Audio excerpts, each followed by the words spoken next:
सुरू झालेली ही महाराजांची घोडदौड, त्यांचे काळाच्या पुढे असलेले विचार, त्यांची राजनीती आणि मुख्य म्हणजे केवळ 50 वर्षांच्या आयुष्यात सर्वांना आपलंसं करून आणि शत्रूंशी तितक्याच कठोरपणे वागून आपलं उदात्त ध्येय साध्य करण्याची त्यांची दूरदृष्टी पाहिली म्हणजे आपण थक्क होऊन जातो.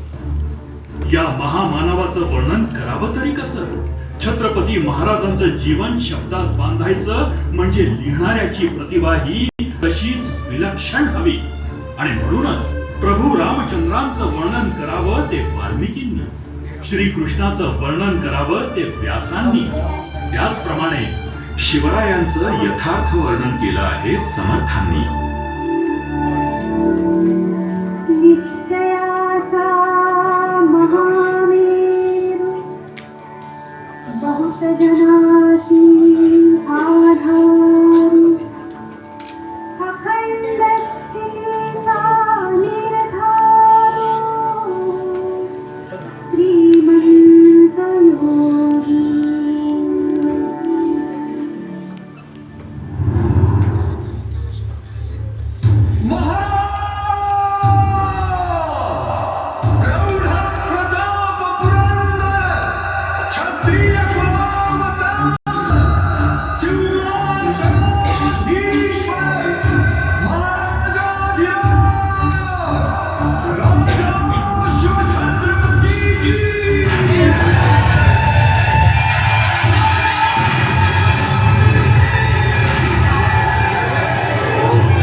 आम्हाविषयी सारेच बोलतात, जो आदर दाखवतात तो आम्ही जे केलं ते करताना फळाचा विचार कधी केलाच नाही. आम्ही कुठल्याही नावलौकिकासाठी नाही केलं, छत्र चामरासाठी नाही. बालपणापासूनच आऊसाहेबांनी इथल्या अस्मानी सुलतानीच्या उन्मत्त कहाण्या आम्हाला सांगितल्या. शेकडो वर्ष या सुलतानांनी पायदळी फुलवलेल्या कुत्र्यासारखं जगणाऱ्या रयतेचे, गोरगरिबांचे, आपल्या मूर्खाचे हाल आम्ही बघितले.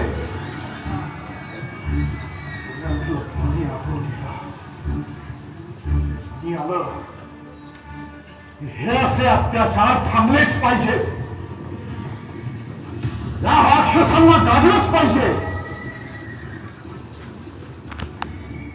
लढाई होती मात्र शत्रूंशी.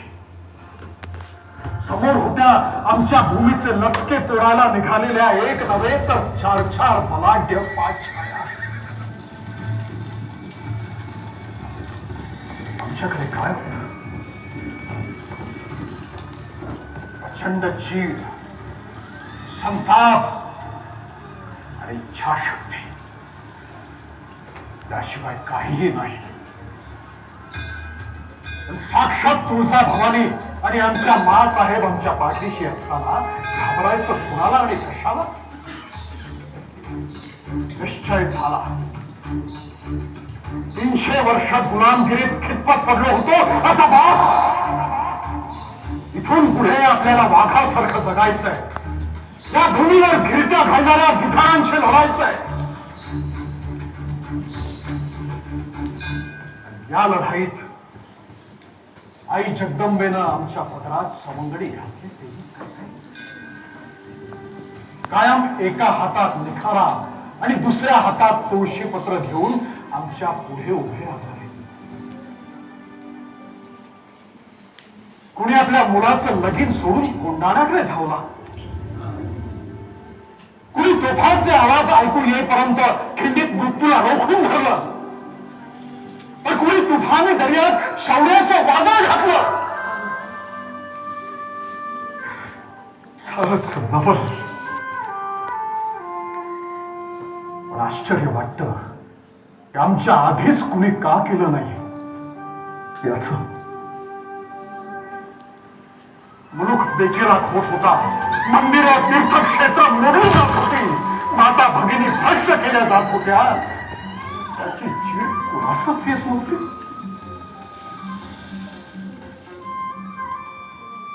काम कठीण होतं.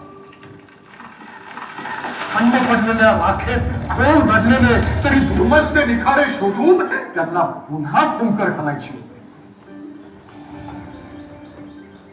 मग सह्याद्रीच्या दऱ्याखोऱ्यात 12 मावळा कोकणात सर्वत्र हिंडलो आम्ही जीवाला जीव देणारे माणसं शोधून. आमचं राजेपण बाजूला ठेवून सगळ्यात मिसळलो. एकमेकांचे आयुष्यभराचे सवंगडी बनलो.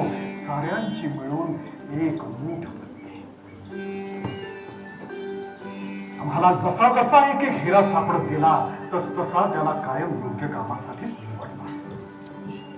तलवार आणि लेखणी, नांगर आणि तराजू हे सगळेच महत्वाचे.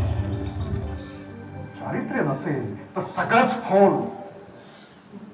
मग ज्यांना शत्रू मानलं त्यांच्यात आणि आमच्यात फरक तो काय?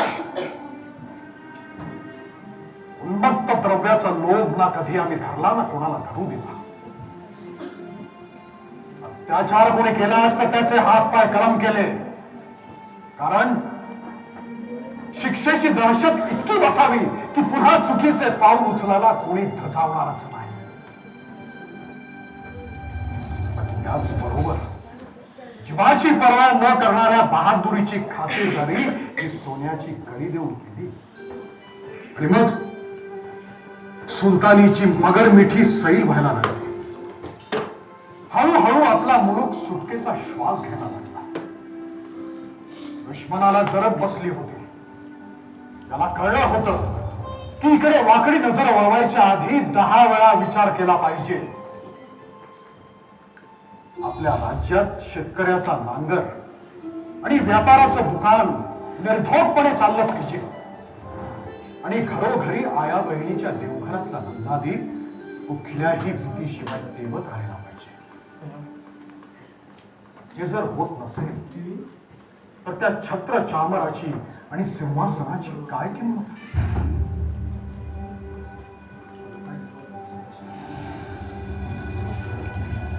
एखाद्या कड्याच्या टोकावर जेव्हा आम्ही उभे असतो तेव्हा असं वाटतं हा सह्याद्री आपले दोन्ही बाहू पसरून आमच्या रक्षणासाठी उभा आहे. त्याच्या दर्शनानंच शत्रूला कापडं भरतं. पण आम्हीच याच्या अंगाखांद्यावर ठेवलो आहोत. त्याच्या कित्येक शिखरांवर तर आम्हीच बुरुजांचे, माचांचे आणि गडकोटांचे दागिने जडवले. एक एक किल्ला असा देला की त्याच्यावर विजय मिळवायला दुश्मनाला कित्येक जन्म घ्यावे लागतील. किती आक्रमणं झाली पण प्रत्येक वेळी आपल्या गनिमी काव्यानं शत्रूला हाय हाय करत पळ काढावा लागला. हा एक एक किल्ला म्हणजे माझ्या एक एक जीवाभावाच्या समजण्याचं स्मारक आहे.